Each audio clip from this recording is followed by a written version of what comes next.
FORA.tv. The world is thinking. We usually mindlessly open our beers and pour them and don't think too much about it. And, you know, there's actually a good way to do it. You know, more importantly is what happens after you pour it, you know, the way you kind of evaluate what it is that you're about to drink. You know, we do drink with our eyes before we get anywhere close to our mouth. But the first thing is to really, you want to pour in a way that you obviously don't want the beer to, you know, foam up and be a mess, but you really want to, you know, get some agitation and release some. A lot of the most interesting flavor compounds in beer are fairly volatile, and they want to, you know, if you can actually agitate the beer just the right amount, you'll release enough of that into the headspace so that you really kind of get the full effect of the beer as the brewer intended.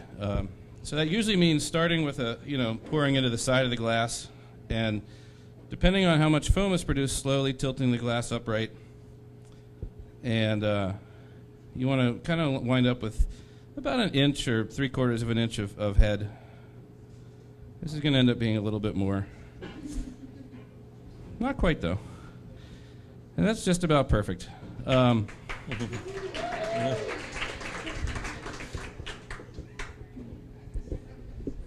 Thanks.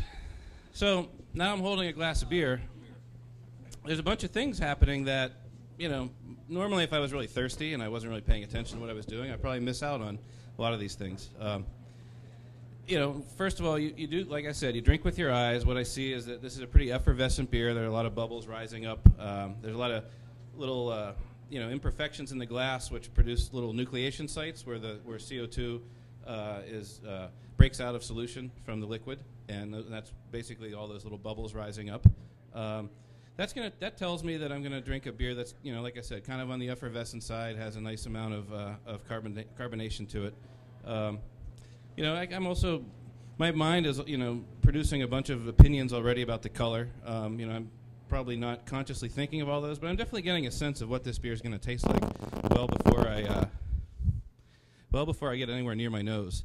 And that's the next most important thing, is long before you actually take that first sip, you know, you want to get a good sense of the aroma compounds in the beer. The parts of the beer that produce the aroma tend to be fairly volatile, and they're going to sort of disappear over the course of the beer as the beer warms up in your hand, as the beer just sits on the bar, on the table. A lot of the sort of hardest things to get into the beer are also the first to come out of the beer. And so you really want to kind of, you know, upon first judging of the beer, you want to kind of take a nice smell and, you know, try to get an idea of what you're mostly smelling is hop aroma. The malt produces a little bit of aroma too, but you're really kind of getting the most volatile compounds that are kind of rising up and getting trapped in the foam are the hop compounds. And so, you know, in this case, this is Anchor Steam. It's brewed with some what are known as noble hops, German-style hops. It's got kind of a spicy, slightly peppery aroma, a little bit earthy. By the time I've taken that sip, which was delicious, by the way, you know, I've already now kind of gotten a really good sense of many of the different facets of this beer, and the sip kind of serves primarily to kind of confirm a lot of those original assumptions. And then, you know, there's sort of a beginning of the taste profile, a center, you know, kind of a middle, and then there's a finish.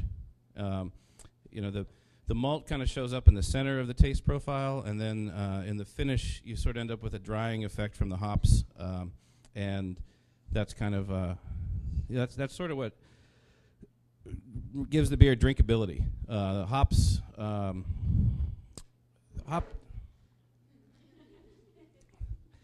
just want to remember what that tasted like. Yeah, beer has a lot of residual sugar in it, and hops counter that residual sugar. And so the hops kind of have this pleasing drying effect that sort of cleanses the palate and renders your mouth kind of ready for that next sip. If were it not for those hops, you would kind of end up with a cloying sweetness where you wouldn't really want that next sip quite as quickly. And so that's kind of what makes beer drinkable.